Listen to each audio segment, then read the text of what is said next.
मुझे लगता है इसको हम पर शक हो गया है। ये वही बंदा है जिसको हमने पिछली बार चूना लगाया था। ख्याल रहे कहीं पकड़े ना जाएं। तुम परेशान ना हो, इसको मैं संभाल लूंगी। ये तो मेरे बाएं हाथ का खेल है।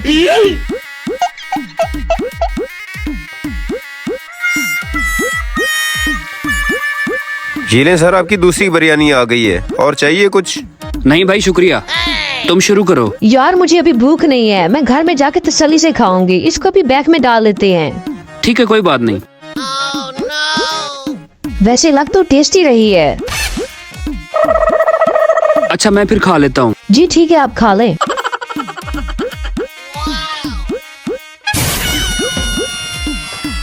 सर जी, आपसे एक बात करनी थी।